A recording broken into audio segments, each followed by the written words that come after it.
मैं हूं गरिमा। स्वागत है आपका दस्तक लाइव में। आइए बढ़ते हैं सारंगपुर की खबरों की ओर। रोजाना की तरह ही सारंगपुर की पुलिस टीम द्वारा कोदिया नाका सारंगपुर पर शाम के वक्त वाहन चेकिंग की जा रही थी कि करीबन 8 बजे 7:55 पे बोलू खां पिता अज्जू खां उम्र 55 साल निवासी बड़ा कसाईवाड़ा सारंगपुर ने आकर बताया कि दिन में 11 बजे करीब मेरा लड़का फैजान शाहजहांपुर में बैंक से पैसे निकालने के लिए मोटरसाइकिल से गया था। शाम करीबन 4 बजे मैंने फैजान को फोन लगाकर पूछा कि वो कहाँ है, तो फैजान ने बताया कि बैंक से पैसे लेकर सारंगपुर आ रहा हूँ। फिर उसका फोन बंद आया और उसके बाद करीबन 6:45 बजे की बात होगी, मैं और मेरा भतीजा चांद खां बड़ा कसाईवाड़ा के बाड़े में बैठे हुए थे। तभी चांद खां के पास फैजान का फोन आया और फैजान ने बताया कि मेरी मोटरसाइकिल में एक एम्बुलेंस ने एबी रोड बाईपास पर ट्रेचिंग ग्राउंड के पास टक्कर मार दी है और एम्बुलेंस का चालक और उसके साथी ने मुझे पकड़कर एम्बुलेंस में बिठा दिया है और जबरदस्ती उदनखेड़ी तरफ लेकर जा रहे हैं। एम्बुलेंस को रोक नहीं रहे हैं। मेरी मोटरसाइकिल घटना स्थल पर खड़ी है। फरियादी की रिपोर्ट पर से थाना प्रभारी सारंगपुर द्वारा तुरंत मौके पर ही देहाती नालसी क्रमांक 00/21 धारा 365 बादवी की पंजीबृत कर मामला वरिष्ठ अधिकारियों के संज्ञान में लाया गया। थाने पर असल अपराध क्रमांक 441/21 धारा 365 बादवी में पंजीबृत कराया गया एवं कंट्रोल रूम राजगढ़ को सूचना से अवगत कराकर जिला राजगढ़ एवं राजगढ़ जिले की सीमा से लगे हुए सीमावर्ती जिलों में भी नाकाबंदी कार्यवाही की गई। साथ ही सभी व्हाट्सएप ग्रुप्स में अपराध का फोटो का प्रसारित करवाया गया व सारंगपुर से गुना तरफ जाने वाले सभी टोल नाकों को सूचना देकर नाकाबंदी की कार्यवाही करवाई गई। जिला पुलिस कप्तान के विशेष निर्देशों पर अतिरिक्त पुलिस अधीक्षक मनकामना प्रसाद एवं अनुविभागीय पुलिस अधिकारी सुश्री जोइस दास के मार्गदर्शन में थाने के फोर्स की 4 टीम बनाकर अलग अलग क्षेत्रों में अपराध की तलाशी व पताशी हेतु रवाना किया गया। इस बीच अपराध के खाते की जानकारी HDFC बैंक से प्राप्त की गई तो अपराध का बैंक बैलेंस 0 होना पाया गया, जबकि अपराध के द्वारा बैंक से कोई पैसा नहीं निकाला गया। अपराध फैजान का मोबाइल बीच बीच में कुछ घंटों के अंतराल के बाद चालू एवं बंद हो रहा था एवं उसके परिजनों से उसकी बातचीत हो रही थी। उसको बचा लिया जाए, अन्यथा जिन लोगों ने उसका अपहरण किया है वह इसको मार देंगे। इसी बीच पुलिस द्वारा अपराध फैजान के मोबाइल के संबंध में तकनीकी जानकारी संकलित की गई, जो करणवास कभी झांसी होना पाया गया। फैजान की तलाश में पुलिस एक टीम अपराध के परिवारजन सहित झांसी रवाना की गई। जैसे ही टीम झांसी पहुंचने को हुई, इसी बीच अपराध फैजान के द्वारा टीम के साथ गए परिजन चांद खां को फोन लगाकर बातचीत की। इसी बीच पुलिस ने फैजान की तकनीकी जानकारी ली तो गुना में होना पाई गई। जिले की पुलिस टीम ने तत्काल थाना कोतवाली गुना पुलिस के सहयोग से अपराध के दस्तयाब कर लिया और टीम अपराध को साथ लेकर थाना सारंगपुर आई। अपराध से पूछताछ की गई तो उसने लगातार एक के बाद एक कई खुलासे किए। फैजान ने बताया कि मैंने दिनांक 5 जुलाई 21 को HDFC बैंक शाहजहांपुर से 3 लाख रुपए निकाले थे और शाहजहांपुर से सारंगपुर वाले आते समय एम्बुलेंस वाले मुझे पकड़कर ले गए।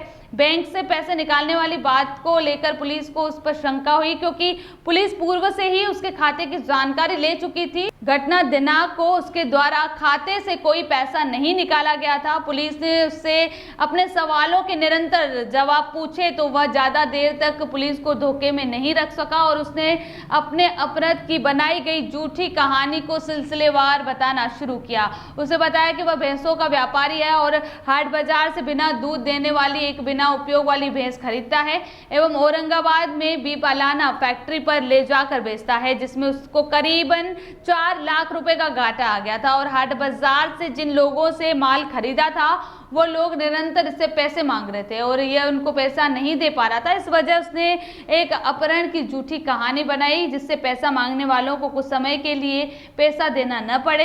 प्रकरण में पूर्व में की गई रिपोर्ट में खारिजी की जाकर अपराध फैजान के विरुद्ध झूठी कहानी गढ़ने के लिए वैधानिक कार्यवाही भी की जाएगी। सर, ये अभी बाईपास पे एक व्यक्ति के अपहरण की घटना थी, तो उसमें क्या कहना है आपका उसके विषय में? इसमें मामला ये है कि 5 तारीख को शाम के वक्त का बात थी। मैं 8 बजे के करीब कोदिया नाके पर वाहन चेकिंग कर रहा था। उसी दौरान एक बोलू खां करके जो निवासी कसाईवाड़ा के रहने वाले, उन्होंने आके मुझे बताया कि उसी दिन 11 बजे के करीब उनका लड़का फैजान जी शाहजहाँपुर में HDFC बैंक से पैसे निकालने के लिए गया था जी और 4 बजे के करीब उनकी बात भी उस लड़के से हुई थी। उसने कहा था कि मैंने बैंक से पैसे 3 लाख रुपए निकाल लिए हैं और मैं वापस सारंगपुर आ रहा हूँ। जी बट 7 बजे के करीब उस लड़के ने उनके बड़े भाई का लड़का है चांद खां, उसको फ़ोन लगा के बताया कि मैं शाहजहाँपुर से सारंगपुर आ चुका हूँ, परंतु बाईपास पर मुझे एक एम्बुलेंस वालों ने, जिसमें 3-4 लोग हैं, और उन्होंने मेरी टक्कर मार दी और मुझे एम्बुलेंस में रख के ले जा रहे हैं। जी इसके बाद उस लड़के ने अपना फ़ोन स्विच ऑफ कर लिया और फरियादी की रिपोर्ट पर तुरंत हमने मौके पर ही अपराध पंजीबद्ध कर लिया जी और वरिष्ठ अधिकारियों के पूरा मामला संज्ञान में लाया गया और वरिष्ठ अधिकारियों के द्वारा तुरंत निर्देश प्राप्त हुए। थाना स्तर पर भी हमने 4 टीम गठित की और आसपास इसको ढूंढने के लिए भेजा। जी कंट्रोल रूम के माध्यम से आसपास के जो समीपवर्ती जिले हैं, चाहे वो शाहजहाँपुर हो, सीहोर हो, विदिशा हो, गुना हो, और जी पूरे राजगढ़ जिले में एक नाकाबंदी कराई गई। जी। अगर इस प्रकार की कोई एम्बुलेंस उनको दिखती है जी तुरंत उसको रोके।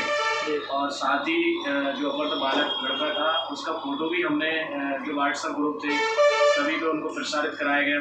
जी और गुना तरफ जितने भी टोल नाके पड़ते हैं उन जी। सभी टोल वालों से संपर्क करके हमने एक नाकाबंदी की कार्रवाई भी करवाई गई। और इसी बीच हमें उस लड़के के जो CDR है साइबर सेल के माध्यम से भी हमने निकलवाई गई और उसकी लोकेशन भी ली गई। जी तो पूरी रात में जब हमने उसकी लोकेशन देखे गए तो कभी उसका लोकेशन ब्यावरा के पास में आ रहा है, कभी झांसी के पास में आ रहा है, और बीच बीच में निरंतर अंतराल से उसका फ़ोन बंद और चालू हो रहा था। जी तो इसी बीच जब हमको दूसरे दिन ये पता चला कि उसकी लोकेशन झांसी में आ रही है, जी तो फिर हमने हमारी एक अच्छी टीम बनाकर हमने जो हमारे ऑफिसर हैं उनको भेजा हमने झांसी के लिए। और जब वो झांसी के करीब पहुंचने वाले थे उसी बीच हम लोगों को पता लगा कि उसने जब अपने जो परिजन उसके साथ गए थे उनसे बात की और इस आधार पर हमने उसकी लोकेशन को पता किया तो वो गुना में होना पाया गया। और तुरंत हमने फिर कोतवाली गुना की पुलिस का सहयोग लिया और उसको वहाँ पे गुना में हमने पकड़वा लिया और उसको लेकर हम थाने पे आए शाहजहाँपुर। और इसी बीच हमने जो उसका बैंक का खाता था HDFC बैंक का शाहजहाँपुर का, जी वो भी हमने उसका दिखवाया। तो जिस दिन वो अपने पैसे निकालना बता रहा था 3 लाख रुपए, उस समय उसके बैंक से कोई पैसा नहीं निकाला गया था और उसका बैलेंस भी उस दिन 0 था। जी उसके 2-3 दिन पहले से उस बैंक में कोई ट्रांजेक्शन उसका नहीं हुआ था। बैंक वो गया जरूर था पर बैंक से उसका पैसा नहीं निकला था। जी जब इसको यहाँ थाने पर उस संबंध में पूछताछ की गई तो उसने बताया कि मैंने बैंक से 3 लाख रुपए निकाले हैं और जी। जब मैं आया था तो मुझे एम्बुलेंस वाले ले गए। जी और इसी वजह से फिर हम लोगों को उसका शंका हुई और शंका के आधार पर हमारे जो सवाल थे उनके जवाब हमने उससे पूछे तो वो ठीक तरीके से सभी सवालों के जवाब नहीं दे पाया और अंततः वो समझ गया कि मेरी द्वारा जो कहानी घड़ी गई वो झूठी है। और उसने फिर सच बताया कि वो एक ऐसे जो भैंसें वगैरह रहती हैं जो दूध नहीं देती है और एक जो निश्चित बूढ़ी हो जाती है, उपयोग नहीं रहता है, ऐसी भैंसों को औरंगाबाद जो फलाना कंपनी है उसमें ले जाके विक्रय करता था और उसमें उसको एक घाटा पड़ गया था। उस घाटे की वजह से जो हाट बाजार में ये जो भैंसें खरीद के लाता था जी वो लोग इससे निरंतर पैसे मांग रहे थे। तो इस तरीके से 4 लाख रुपए का कर्जा हो गया था जी और वो कर्जा वाले इससे लगातार फ़ोन पर संपर्क कर रहे थे क्योंकि उन लोगों ने इनको अपना माल दिया था, वो अपने माल के पैसे मांग रहे थे, ये दे नहीं पा रहा था। इस वजह से इसने एक षड्यंत्र रचा। पहले इसके दिमाग में कई प्रकार के विचार आए बट वो उनका काबिल सक्सेस नहीं हुआ। तो फिर इसने कहा कि मैं एक अपहरण का एक घटना कारित करूँ ताकि अगर मैं 3 लाख रुपए की घटना बता दूंगा तो मुझसे जो पैसे मांगने वाले लोग हैं वो कई सब दिनों तक मुझसे पैसे नहीं मांगेंगे और मेरे प्रति सहानुभूति रहेगी। इस तरीके से पूरी घटना को इसने अंजाम दिया और उसके साथ में किसी प्रकार की कोई घटना कार्यरत नहीं हुई। और इसमें हमारे वरिष्ठ अधिकारियों का लगातार हमको मार्गदर्शन मिलता रहा और राजगढ़ की जो साइबर सेल की टीम है वो भी निरंतर हम लोगों को बताती रही। उसके आधार पर हम इसको बहुत अच्छे से डिटेक्ट कर पाए। इसमें हमारे पुलिस अधीक्षक महोदय राजगढ़ श्री प्रदीप शर्मा सर, अतिरिक्त पुलिस अधीक्षक महोदय श्री मनकावल प्रसाद सर और हमारे SOP सुश्री जोश राज मैडम लगातार हम लोगों के संपर्क में थी और हमें निरंतर दिशा निर्देश दे रही थी और उस आधार पर हम फील्ड में काम कर रहे थे और एक अपहरण जैसे मामले को बहुत जल्दी हम लोगों ने खुलासा कर दिया।